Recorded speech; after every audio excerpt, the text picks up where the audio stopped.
శ్రీమన్నారాయణీయం 14వ దశకం. ఈ దశకంలో కపిలోపాఖ్యానం చెప్తూ ఉన్నారు. సృష్టిని ఆరంభం చేసినటువంటి బ్రహ్మగారు ఒక్కొక్కరిని సృజింపచేస్తూ మొట్టమొదటి మనిషి అయినటువంటి మనువు ఏర్పడిన తర్వాత, అంటే మనువు పుట్టిన తర్వాత మన్వంతరంలో భగవంతుని యొక్క పాద అంఘ్రిలి అంటే పాదద్వయాలని ద్వంద్వాలని చక్కగా సేవించుకుంటూ ఆ మన్వంతరంలో హాయిగా గడిపారట. అయితే ఒక్కొక్క మన్వంతరానికి కూడా మనువు మారిపోతూ ఉంటారు. బ్రహ్మగారు ఏ విధంగా అయితే తన ఆయుష్ పూర్తి అయిన తర్వాత ఇంకొక బ్రహ్మగారు వస్తారో, అలాగే మనువు కూడా ఒక్కొక్క మన్వంతరానికి ఒక్కొక్కళ్ళు ఉంటారు.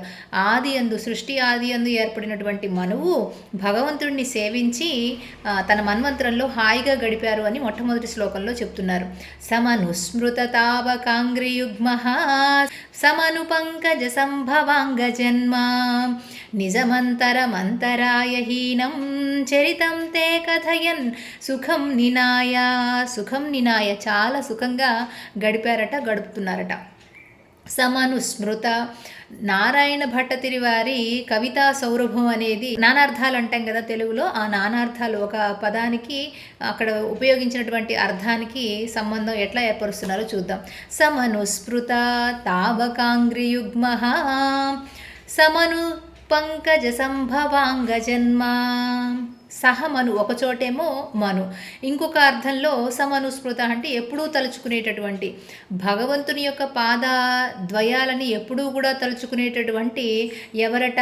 పంకజ సంభవాంగజన్మ. పంకజ సంభవ అంగజన్మ. పంకజము నుండి అంటే కమలము నుంచి ఉద్భవించినటువంటి బ్రహ్మగారు స్వామి యొక్క పాదాలనే ఎప్పుడూ సేవిస్తూ ఉండేటటువంటి బ్రహ్మగారు.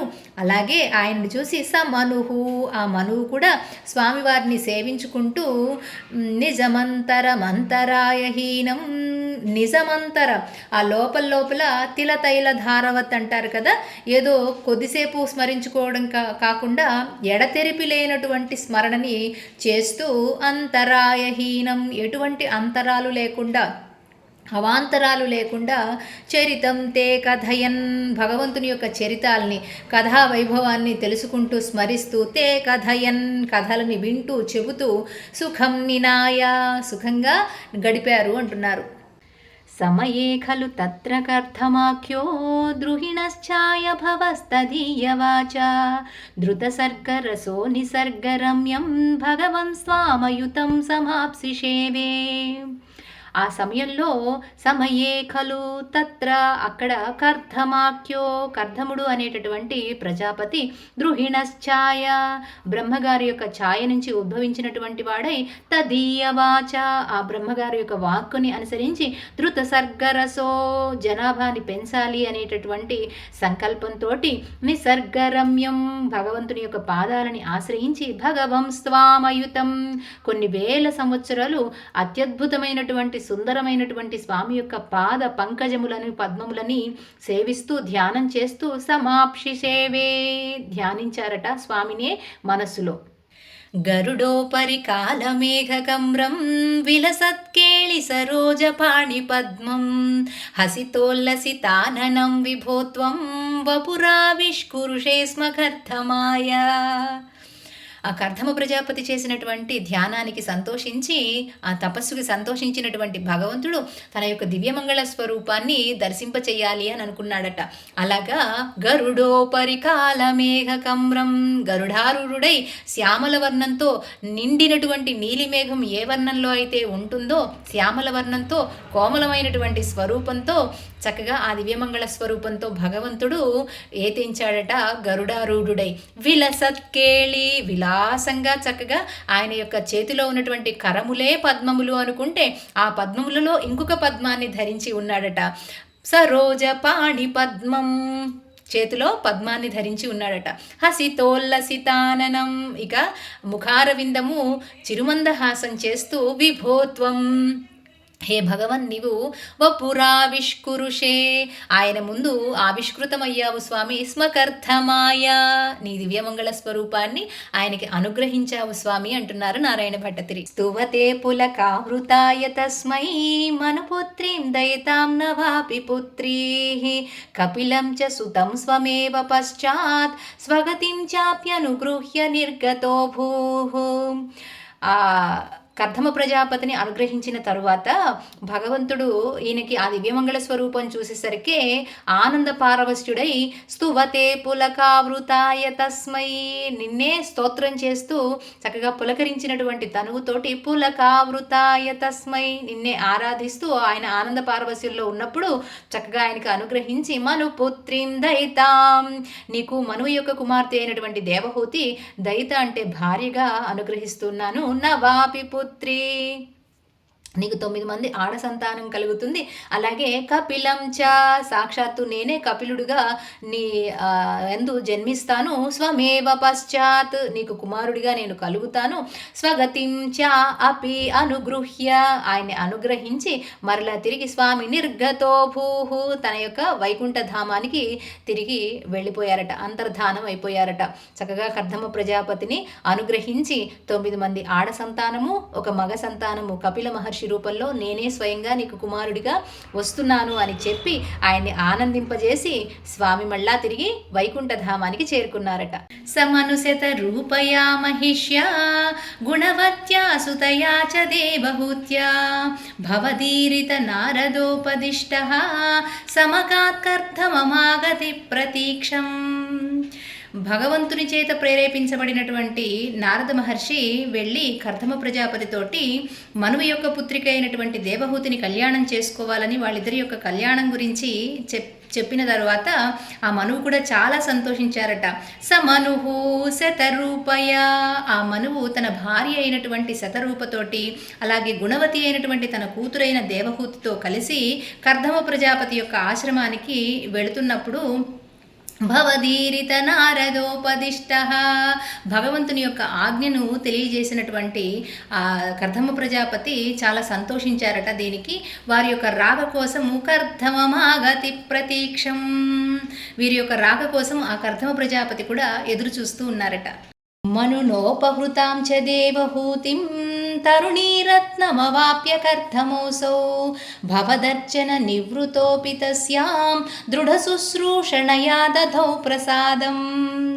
మనువు చేత పొందబడినటువంటి కన్యారత్నాన్ని పొందినటువంటి కర్దమ ప్రజాపతి మనునోపహృతాం, మనువుచే ఇవ్వబడినటువంటి అంటే కన్యాదానం చేసి ఇచ్చాడు కదా, ఆ కన్యని స్వీకరించినటువంటి కర్దమ ప్రజాపతి దేవహూతిం, ఆ కన్య ఎవరు? దేవహూతిం, దేవహూతిని అలాగే తరుణీరత్నమవాప్య, తరుణీరత్నాన్ని పొందినటువంటి ఆ కన్యకామణిని పొందినటువంటి కర్దమ ప్రజాపతి భగవంతుని యందే నిరతిశయమైనటువంటి భక్తిని ఉన్నటువంటి ఆయన భగవంతుణ్ణి సేవించడంలో ఉంటే ఆవిడ దృఢ శుశ్రూషణయ, భర్తకి చక్కగా శుశ్రూష చేసి అంటే పూజ చేసేటటువంటి విధానానికి ఎప్పుడు ఏమి కావాలో అన్ని అనుకూలంగా జాగ్రత్తగా అందిస్తున్నటువంటి ఆ దేవహూతిని చూసి ఈయన దధౌ ప్రసాదం, చాలా చాలా సంతోషించారట. భార్య యొక్క శుశ్రూషకి పొంగిపోయినటువంటి కర్దమ ప్రజాపతి భార్యకి అనుకూలంగా అంటే సంతోషాన్ని కలిగి ఆవిడకి ఏదో ఒకటి ఇవ్వాలి అనుకున్నారట. సపునస్వదుపాసన ప్రభావాత్ దయితా కామకృతే కృతే విమానే వనితాకుల సంకులేన వాత్మా వ్యహరద్దేవ పదేషు దేవహూత్యా. ఆయన యొక్క యోగ బలం చేత తపశ్శక్తి చేత సపునః తిరిగి ఆ కర్దమ ప్రజాపతి త్వద్ ఉపాసన ప్రభావాత్ తపశ్శక్తి చేత భగవంతుణ్ణి ఆరాధించినటువంటి ఆ తపశ్శక్తి చేత దయితా కామ కృతే కృతే విమాని, దయిత అంటే భార్య, ఆ భార్య యొక్క కోరికని తీర్చడం కోసము కృతే విమాని చక్కగా ఒక అద్భుతమైనటువంటి విమానాన్ని తయారు చేయించారట. అందులో వనితాకుల సంకులే నవాత్మ, నవాత్మ అంటే కొత్తదైనటువంటి నూతన శరీరంతో ఈయన తపస్సు చేసుకుంటూ ఉన్నారు కదా, ఎక్కువ ఇప్పుడు మునులు ఋషులు అంటే గడ్డాలతోటి మీసాలతోటి ముసలి శరీరంతో ఉండకుండా నవనూతనంగా నిత్యనూతనంగా ఉండేటటువంటి తనువుని ఏర్పరచుకొని భార్యని సుఖపెట్టడం కోసము చుట్టూరా పరిచారికలతోటి ఆ అద్భుతమైనటువంటి విమానంలో వ్యహరద్దేవ పదేషు ఆకాశ మార్గంలో విహరించడం కోసము దేవహూతితో కలిసి ఆయన దేవహూత్యా విహరిస్తూ ఉన్నారట. శతవర్షమధవ్యతీత్య సోయం నవకన్యా సమవాప్య ధన్యరూపాః వనయాన సముద్యతోపి కాంతా హితకృత్వజ్జననోత్సుకోన్యవాత్సీత్. అధ ఆ తర్వాత శతవర్ష 100 సంవత్సరాలు సహ అయం ఆ దంపతులు అంటే కథమ ప్రజాపతి దేవహూతి కూడా సుఖంగా సంసారాన్ని చేసిన తర్వాత నవకన్యా 90 స్త్రీ సంతానాన్ని అవాప్య పొంది ధన్యరూపులైనటువంటి ఆ స్త్రీ సంతానాన్ని పొందిన తర్వాత ఈయన ఇంకా వనయానం చెయ్యాలి అనుకున్నారట. వనయాన సముద్యత వనయానానికి వెళ్ళాలి అనుకున్నారట. ఆ తర్వాత కాంతాహితకృత్ కానీ భగవంతుడే సాక్షాత్తు వీళ్ళ గర్భాన జన్మిస్తానని చెప్పాడు కదా, వరం ఇచ్చాడు కదా. అందుకని 9 మంది స్త్రీ సంతానం అయిపోయిన తర్వాత ఆ పరమాత్మ యొక్క ఉద్భవానికి జన్మకి ఎదురు చూస్తూ భార్య యొక్క కోరికని మన్నించి ఆయన వనయానానికి వానప్రస్థానానికి వెళ్లకుండా ఆగిపోయారట. మరికొంతకాలం త్వజ్జననోత్సుకోన్యవాత్సీత్ మరికొంతకాలము ఎదురు చూస్తూ ఉన్నారట. నిజభర్తృగిరా భవన్నిషేవా నిరతాయామత దేవదేవహూత్యాం కపిలస్వమజాయధా జనానాం ప్రథయిష్యన్ పరమాత్మతత్వవిద్యాం. ఆ తర్వాత కపిలుడు అనేటటువంటి పేరుతోటి అజుడైనటువంటి పరమాత్మ ఆ దేవహూతి యొక్క గర్భాన జన్మించారట.